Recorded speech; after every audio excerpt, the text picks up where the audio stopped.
ಸಂತ್ರಸ್ತ ಪ್ರದೇಶಕ್ಕೆ ಇವತ್ತು ಕೇಂದ್ರ ಸಚಿವರಾದಂತಹ ಕುಮಾರಸ್ವಾಮಿ ಅವರು ಆಗಮಿಸಿದ್ದಾರೆ. ಈ ಬಗ್ಗೆ ಸರ್ ಈಗ ಜುಲೈ 16 ನಿಮ್ದು ಅವ್ರ ಜೊತೆ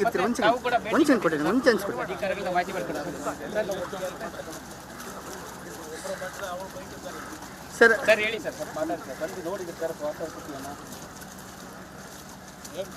ಅಣ್ಣ ಹಿಂಗೆ ಬರ್ರಿ ಅಣ್ಣ, ಸ್ವಲ್ಪ ಅಣ್ಣ ಹಿಂಗೆ ಬರ್ರಿ, ನಮ್ದಿದೆ ಹಿಂಗೆ ಬರ್ರಿ ಅಣ್ಣ.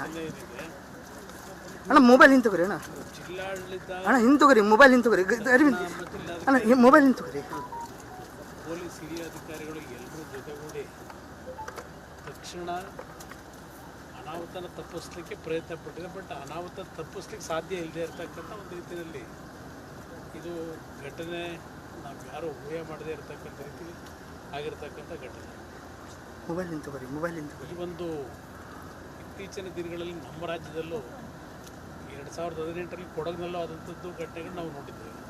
ಅಲ್ಲೂ ಲ್ಯಾಂಡ್ ಸ್ಲೈಡ್ ಆಗಿ ಹಲವಾರು ರೀತಿಯ ಜೀವಾನಿ ಆದದ್ದು ಕಂಡಿದ್ದೇವೆ. ಇವತ್ತು ಈ ಭಾಗದಲ್ಲಿ ನಿರಂತರವಾಗಿ ಮಳೆಯ ಒಂದು ಅನಾಹುತದಲ್ಲಿ ಇಲ್ಲಿ ಏನೋ ಒಂದು ನಿತ್ಯ ಇಲ್ಲಿ ಓಡಾಡ್ತಕ್ಕಂಥ ವಾಹನಗಳ ಸಂಖ್ಯೆ ಒಂದು ಕಡೆ ಜಾಸ್ತಿ ಇದೆ. ಈ ಭಾಗದಲ್ಲಿ ಜೀವನ ಮಾಡತಕ್ಕಂಥ ಒಂದು ತುಂಬ ಅನ್ಯಾಯ. ಕುಟುಂಬದ 5 ಜನರು ಮರಣ ಹೊಂದಿರತಕ್ಕಂಥದ್ದು ನಿತ್ಯ ದುರಂತ. ಅದು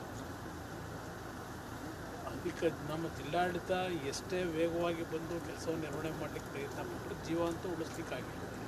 ಆದರೆ ಇಲ್ಲಿ ಅವೈಜ್ಞಾನಿಕವಾದ ರೀತಿಯಲ್ಲಿ ನಮ್ಮ ಒಂದು ಮೂಲಭೂತ ಸೌಕರ್ಯಗಳನ್ನು ಕೊಡ್ತಕ್ಕಂಥದ್ರಲ್ಲಿ ಇಂಜಿನಿಯರಿಂಗ್ ಡಿಪಾರ್ಟ್ಮೆಂಟಿಂದ ಈ ಕೆಲಸಗಳನ್ನು ಮಾಡಬೇಕಾದ್ರೆ ಸ್ವಲ್ಪ ಮುಂಜಾಗ್ರತೆ ಕ್ರಮಗಳು ಯಾವ ರೀತಿ ಇರಬೇಕು ಅಂತಕ್ಕಂಥದ್ದು ಪಶ್ಚಿಮ ಘಟ್ಟ ಪ್ರದೇಶಗಳಲ್ಲಿ ಸೈಂಟಿಫಿಕ್ ವೇನಲ್ಲಿ ಕೆಲಸಗಳಾಗಬೇಕು ಅಂತಕ್ಕಂಥ ಎಲ್ಲರೂ ಹೇಳ್ತಕ್ಕಂಥದ್ದು. ಇದು ಇಂಥ ಒಂದು ಘಟನೆ ನಿಜಕ್ಕೂ ನಮ್ಮೆಲ್ಲರೂ ಆಶ್ಚರ್ಯ ತರ್ತಕ್ಕಂಥದ್ದು. ಅದು ಆ ಮಟ್ಟದಲ್ಲಿ ಮಣ್ಣಿನ ಕುಸಿತ ವೇಗದಲ್ಲಿ ಹೊಂದಿರತಕ್ಕಂಥದ್ದೇನಿದೆ. ಒಂದು ನಮ್ಮ ಗ್ಯಾಸ್ನ ಟ್ಯಾಂಕರನ್ನು ಸಹ ಕೊಚ್ಕೊಂಡು ಹೋಗ್ತಕ್ಕಂಥದ್ದು ಮತ್ತು ಇನ್ನೂ ಒಂದು ಟ್ಯಾಂಕರ್ ಇಲ್ಲಿದೆ ಅಂತಕ್ಕಂಥದ್ದು, ಮಣ್ಣಲ್ಲಿ ಮುಚ್ಚಿದೆ ಅಂತಕ್ಕಂಥದ್ದು, ಇನ್ನೂ ಅದನ್ನು ಹುಡುಕ್ಲಿಕ್ಕೆ ಪ್ರಯತ್ನ ಪಡ್ತಾ ಇದ್ದಾರೆ. ನಿರಂತರವಾಗಿ ಕೆಲಸ ಮಾಡ್ತಾ ಇದ್ದಾರೆ. ಇಲ್ಲೇ ನಾನು ಯಾರಿಗೂ ದೋಷ ಕೊಡಲಿಕ್ಕೆ ಹೋಗೋದಿಲ್ಲ. ಆದರೆ ಈ ಉಳುವಾರೆ ಅಂತಕ್ಕಂಥ ಗ್ರಾಮದಲ್ಲಿ 5 ಗ್ರಾಮದ ಮನೆಗಳು ಬಿದ್ದು ಮಡುವಾಗಿರ್ತಕ್ಕಂಥದ್ದೇನಿದೆ ಅವರಿಗೆ ಪುನರ್ವಸತಿ ಸೌಕರ್ಯ ತಕ್ಷಣಕ್ಕೆ ಮಾಡಿದ್ದಾರೆ. ತಾತ್ಕಾಲಿಕವಾಗಿರ್ತಕ್ಕಂಥದ್ದು ಜಿಲ್ಲಾಧಿಕಾರಿಗಳು ನನ್ನ ಗಮನಕ್ಕೆ ತಂದಿದ್ದಾರೆ. ಅವರಿಗೆ ಶಾಶ್ವತವಾದಂಥ ಒಂದು ಮನೆಗಳನ್ನು ಕಟ್ಟಿಕೊಡ್ತಕ್ಕಂಥ ಕೆಲಸ ಆಗಬೇಕಾಗಿದೆ. ಅವರಿಗೆ ಒಂದು ಒಳ್ಳೆಯ ಒಂದು ರೀತಿಯ ಒಂದು ಸಹಾಯವನ್ನು ಮಾಡತಕ್ಕಂಥ ಸರ್ಕಾರ ಎಲ್ಲ ಕ್ರಮ ತೆಗೆದುಕೊಳ್ತಾರೆ ಜಿಲ್ಲಾಧಿಕಾರಿಗಳು ಹೇಳಿದ್ದಾರೆ. ಸರ್, ಈ ಕರಾವಳಿ ಭಾಗದ ಜನರ ಒಂದು ಆರೋಪ ಅಂದರೆ ಅದು ಅವೈಜ್ಞಾನಿಕವಾಗಿ ಕಾಮಗಾರಿ ಈ ರೀತಿ ಆಗ್ತಾ ಇದೆ. ಈ ಕೆಲಸ ನಡೀಬೇಕಾದ್ರೆ ಇತ್ತೀಚೆಗೆ ಹಲವಾರು ರೀತಿಯಲ್ಲಿ ನಮ್ಮ ಗುಡ್ಡ ಪ್ರದೇಶಗಳಲ್ಲಿ ಅಭಿವೃದ್ಧಿಯ ಹೆಸರಿನಲ್ಲಿ ನಾವು ಪ್ರಕೃತಿಯ ಮೇಲೆ ಯಾವ ಅನಾಹುತ ಆಗ್ತದೆ ಅವೈಜ್ಞಾನಿಕವಂತ ರೀತಿಯ ತೀರ್ಮಾನಗಳಾಗುತ್ತೆ. ಅದರಿಂದ ಇಂಥ ಒಂದು ಘಟನೆಗಳಾಗಿದೆ. ಇದಕ್ಕೆ ಮುಂಜಾಗ್ರತೆ ಕ್ರಮ ತೆಗೆದುಕೊಳ್ಳೋದಕ್ಕೆ ಈ ಘಟನೆ ಎಲ್ಲರಿಗೂ ಕಡಿತರಿಸ್ತದೆ.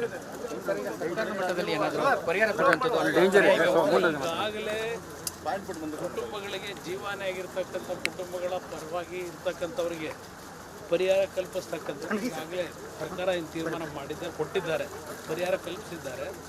5 ಮನೆಗಳಿಗೆ ಪುನರ್ವಸತಿ ಸೌಕರ್ಯಗಳಾಗಬೇಕಾಗಿದೆ. ಅದಕ್ಕೆ ಅವರಿಗೆ ಮೇಲಿನ ಭಾಗದಲ್ಲಿ ಮನೆ ಕಟ್ಟತಕ್ಕಂಥದ್ದಕ್ಕೆ ಮುಂದಿನ ಜಾಗವನ್ನು ಕೇಂದ್ರ ಸರ್ಕಾರದ ಮಟ್ಟದಲ್ಲಿ ಏನಾದರೂ ಪರಿಹಾರ? ಕೇಂದ್ರ ಸರ್ಕಾರ ಕೇಂದ್ರ ಸರ್ಕಾರದಿಂದ ಪರಿಹಾರ ಅಂತಂದ್ರೆ ಪ್ರಧಾನಮಂತ್ರಿಗಳ ಪರಿಹಾರ ನಿಧಿಯಿಂದ ಏನಾದರೂ ಕೊಡಬೇಕು.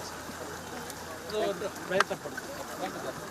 ಇವಿಷ್ಟು ಸಚಿವರಾದಂಥ ಎಚ್.ಡಿ. ಕುಮಾರಸ್ವಾಮಿ ಹೇಳುತ್ತೆ ಮತ್ತು ಒಟ್ಟಲ್ಲಿ ಪರ್ಯಾಯ ವ್ಯವಸ್ಥೆ ಮತ್ತು ಪರಿಹಾರದ ವ್ಯವಸ್ಥೆಯನ್ನು ನಾವು ಮಾಡ್ತೀವಿ ಎಂಬ ಮಾತುಗಳನ್ನು ಹೇಳ್ತಾ ಇರುವಂಥದ್ದು. ಕ್ಯಾಮ್ರಾ ಪರ್ಸನ್ ಕಿಶನ್ ಗುರು ಜೊತೆ ನಾನು ಶೇಷಗಿರಿ ಮುಂಡಳ್ಳಿ, ರಿಪಬ್ಲಿಕ್ ಕನ್ನಡ, ಕಾರವಾರ.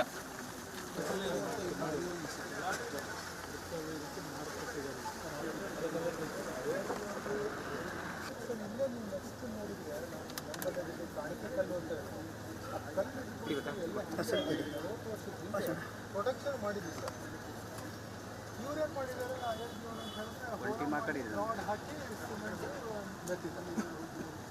ಇದು ಒಂದು ಫಾರೆಸ್ಟ್ ಇಲಾಖೆ ಅವ್ರ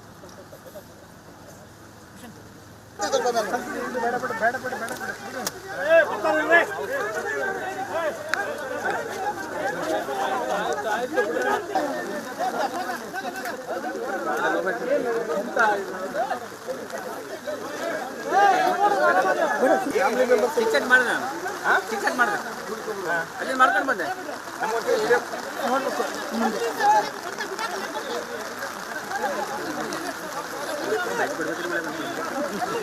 ನೀವು ಕರೆಕ್ಟ್ ಮಾಡ್ಕೊಂಡ್ರಿ